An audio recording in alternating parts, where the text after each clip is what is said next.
Line Kashmir honey. அழகும் வாசனையும் கமழும் காஷ்மீர் லயன் காஷ்மீர் ஹனி. அசல் தேன் அசந்தேன்.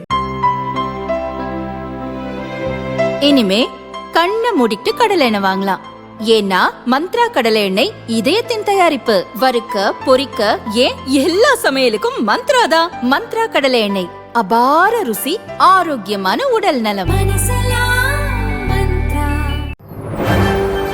வணக்கம். செய்தி சுருக்கம். அதிரப்போகும் அரசியல் களம். திருச்சி வரும் பிரதமர் மோடி. பிரதமர் மோடி இன்று மாலை 5:45 மணிக்கு திருச்சி வருகிறார். அங்கு நடக்கும் அரசு நிகழ்ச்சியில் 5650 கோடி ரூபாய் மதிப்பிலான பல்வேறு திட்டங்களை துவக்கி வைக்கிறார். புதிய திட்டங்களுக்கும் அடிக்கல் நாட்டுகிறார். நீலகிரி, ஈரோடு மாவட்டங்களில் 3680 கோடி ரூபாய் முதலீட்டில் பாரத் பெட்ரோலியம் கார்ப்பரேஷன் நிறுவனம் குழாய் வழித்தடத்தில் இயற்கை எரிவாயு விநியோகம் செய்யும் திட்டத்துக்கு பிரதமர் அடிக்கல் நாட்டுகிறார். சென்னை அடுத்த மணலியில் இந்தியன் ஆயில் நிறுவனத்தின் 1490 கோடி ரூபாய் முதலீட்டில் அமைக்கப்பட்டுள்ள மசகு எண்ணெய் கலவை ஆலையை பிரதமர் மோடி நாட்டுக்கு அர்ப்பணிக்கிறார். பிரதமர் கிராம சாலைகள் திட்டத்தின் கீழ் தமிழகத்தில் 370 கிலோமீட்டர் நீளமுள்ள 89 கிராமப்புற சாலைகளை திறந்து வைக்கிறார். தேசிய நெடுஞ்சாலை 81 கங்கை கொண்ட சோழபுரம் அருகே பசுமை புறவழிச்சாலை அமைக்க அடிக்கல் நாட்டுகிறார்.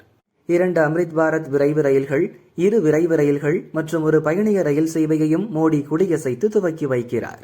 பின்மாலை 6:30 மணிக்கு திருச்சியில் தேசிய ஜனநாயக கூட்டணி சார்பில் நடக்கும் பொதுக்கூட்டத்தில் பிரதமர் பேசுகிறார். இதுகுறித்து பிரதமர் மோடி வெளியிட்டுள்ள பதிவில் கூறியிருப்பதாவது: திருச்சியில் நடக்கும் தேசிய ஜனநாயக கூட்டணி கூட்டத்தில் கூட்டணி கட்சி தலைவர்களுடன் பங்கேற்கிறேன். தமிழகம் முழுவதும் தேசிய ஜனநாயக கூட்டணிக்கு அதிகரித்து வரும் மக்கள் ஆதரவை பார்த்து திமுக பதற்றமடைந்துள்ளது. திமுகவின் தவறான நிர்வாகமும் நிறைவேற்றப்படாத வாக்குறுதிகளும் குறித்து தமிழக மக்கள் உணர்ந்துவிட்டனர்.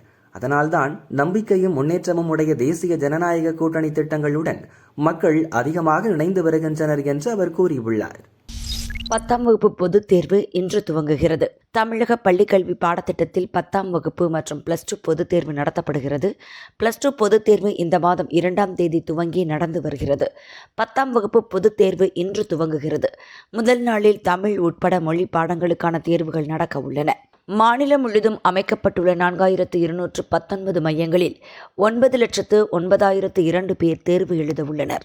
இதில் 25,801 பேர் தனித் தேர்வர்கள், 395 சிறை கைதிகள் அடங்குவர். தேர்வு முடிவுகள் மே 20 வெளியிடப்படும். தேர்வு குறித்து சந்தேகம் இருந்தால் பள்ளிக்கல்வித்துறையின் 144117 என்ற இலவச உதவி மைய எண்ணை தொடர்பு கொள்ளலாம் என தேர்வுத்துறை அறிவித்துள்ளது. நீட் தேர்வுக்கு விண்ணப்பிக்க இன்று கடைசி நாள். 2026-27 கல்வியாண்டுக்கான மருத்துவ படிப்பு சேர்க்கைக்கான நீட் தேர்வு குறித்த அறிவிப்பு பிப்ரவரி 7ஆம் தேதி வெளியிடப்பட்டது. 8ஆம் தேதி முதல் விண்ணப்ப பதிவு தொடங்கியது. விண்ணப்பிக்க மார்ச் 8 கடைசி தேதி என முதலில் அறிவிக்கப்பட்டது. கால அவகாசம் போதாது, மேலும் அவகாசம் வழங்க வேண்டும் என மாணவர்கள் மற்றும் பெற்றோர் தரப்பிலிருந்து கோரிக்கைகள் எழுந்தன. இதனை கருத்தில் கொண்டு நீட் தேர்வுக்கு விண்ணப்பிக்க மார்ச் 11ஆம் தேதி வரை, அதாவது இன்று வரை அவகாசம் நீட்டிக்கப்பட்டது. அதன்படி இன்றுடன் விண்ணப்ப பதிவு நிறைவு பெற உள்ளது. மேலும் அவகாசம் வழங்கப்படாது என தேசிய தேர்வு முகமை தெரிவித்துள்ளது. குடும்பத்தை விட்டுட்டு வந்திருக்கேன். தாவேக வேட்பாளர் நேர்காணலில் விஜய் உருக்கம். சட்டசபை தேர்தலுக்காக தமிழக வெற்றிக் கழகம் சார்பில் போட்டியிட பிப்ரவரி மாதம் விருப்ப மனு வழங்கப்பட்டது. முதற்கட்டமாக சென்னை, சிவகங்கை, திருநெல்வேலி உள்ளிட்ட மாவட்டங்களில் உள்ள தொகுதிகளில் போட்டியிட தேர்வு செய்யப்பட்ட 60 வேட்பாளர்களுடன் விஜய் நேற்று ஆலோசனை நடத்தினார். ஆலோசனைக்கு பின் விஜய் பேசியதாவது: இனி எனக்கு எல்லாமே அரசியல்தான். குடும்பம், நட்பு என எல்லாவற்றையும் விட்டுவிட்டுதான் முழு நேரமாக அரசியலில் இறங்கியுள்ளேன். தேர்தல் எனும் போரில் தாவேகவின் முன்கள வீரர்கள் நீங்கள்தான். பல்வேறு தகுதி அடிப்படையில் நீங்கள் வேட்பாளராக தேர்வு செய்யப்பட்டுள்ளீர்கள். உங்களின் இடத்துக்கு எவ்வளவு போட்டி இருந்தது என உங்களுக்கே நன்றாக தெரியும். உங்கள் மீதான நம்பிக்கையில்தான் வேட்பாளராக தேர்வு செய்துள்ளேன். உங்களின் செயல்பாடுதான் தாவேகவை வெற்றி பெறச் செய்யும். தாவேகவின் தேர்தல் அறிக்கை எல்லா தரப்பிடமும் வரவேற்பு பெற்றுள்ளது. அதை முன்னிறுத்தி பிரச்சாரத்தில் ஈடுபடுங்கள் என விஜய் உருக்கமாக பேசியுள்ளார். ஆலோசனை கூட்டம் முடிந்த பின் வேட்பாளர்களை தனித்தனியாக சந்தித்த விஜய் புகைப்படம் எடுத்துக்கொண்டார். அப்போது தொகுதி பூத் கமிட்டி அமைப்பு உள்ளிட்ட விவரங்கள் அடங்கிய புத்தகமும் பென்டிரைவ் சாதனமும் அவர்களுக்கு வழங்கப்பட்டன. இந்நிலையில் 2ஆம் கட்டமாக 60 பேரிடம் விஜய் இன்று ஆலோசனை நடத்த உள்ளதாக கூறப்படுகிறது. இந்த ஆலோசனை கூட்டங்கள் முடிக்கப்பட்டு மார்ச் 18 வேட்பாளர் பட்டியலை வெளியிட விஜய் திட்டமிட்டுள்ளார். தமிழர்களின் அன்பை விவரிக்க வார்த்தைகள் போதாது. மாஜி கவர்னர் ரவி உருக்கம். தமிழக கவர்னராக இருந்த ரவி மேற்கு வங்கத்திற்கு மாற்றப்பட்டுள்ளார். அவர் வெளியிட்ட அறிக்கையில் கூறியிருப்பதாவது: கடந்த 54 மாதங்களாக தமிழ் சொந்தங்களோடு பழகி அவர்களது அன்பில் திளைத்திருந்தேன். வாழ்க்கையின் ஓட்டத்தில் தமிழக மக்களை விட்டு பிரியும் சூழல் ஏற்பட்டுள்ளது. ஆனாலும் தமிழக மக்களோடு செலவிட்ட நாட்கள் என் வாழ்வின் பொற்காலம் என்பதில் சந்தேகமில்லை. தமிழ் குடும்பத்தில் ஒருவனாகவே என்னை உணர்ந்தேன், இன்றும் உணர்கிறேன். தமிழக மக்கள் காட்டிய அன்பை விவரிக்க வார்த்தைகள் போதாது. என் நன்றியை சொல்லவும் வார்த்தைகள் போதாது என ரவி கூறியுள்ளார். சசிகலா ராமதாஸ் திடீர் சந்திப்பு. தைலாபுரத்தில் உச்சகட்ட பரபரப்பு. வன்னியர் ஓட்டுக்கு குறி. திண்டிவனம் அடுத்த தைலாபுரம் தோட்டத்தில் பாமக நிறுவனர் ராமதாஸை சசிகலா நேற்றிரவு சந்தித்து பேசியது அரசியல் வட்டாரத்தில் பரபரப்பை ஏற்படுத்தியுள்ளது. வரும் சட்டசபை தேர்தலில் யாருடன் கூட்டணி என பாமக நிறுவனர் ராமதாஸ் இன்னும் முடிவுக்கு வரவில்லை. திமுக மற்றும் தேசிய ஜனநாயக கூட்டணிகளில் பலமுறை முயன்றும் அவரது முயற்சி கைகூடவில்லை. இந்நிலையில் யாரும் எதிர்பாராத விதமாக அவரது தைலாபுரம் தோட்டத்திற்கு நேற்றிரவு சசிகலா வந்தார். தற்போதைய தமிழக அரசியல் நிலவரம் குறித்து ராமதாசும் சசிகலாவும் ஆலோசனை நடத்தினர். 1.5 மணி நேரம் பேசிய பின் சசிகலா புறப்பட்டுச் சென்றார். புதிய கட்சியை துவக்குவதாக அறிவித்து கட்சி கொடியையும் அறிவித்துள்ள சசிகலா, இதுவரை எந்த கூட்டணியிலும் இணையாத ராமதாஸை சந்தித்து பேசியிருப்பது புதிய கூட்டணிக்கு அச்சாரமா என்ற கேள்வியை எழுப்பியுள்ளது. இந்தியாவில் எரிபொருள் தட்டுப்பாடு இல்லை, பியூஷ் கோயல் உறுதி. திருச்சியில் நடக்கும் தேசிய ஜனநாயக கூட்டணி பொதுக்கூட்டத்தில் பங்கேற்பதற்காக மத்திய அமைச்சர் பியூஷ் கோயல் திருச்சி வந்தார்.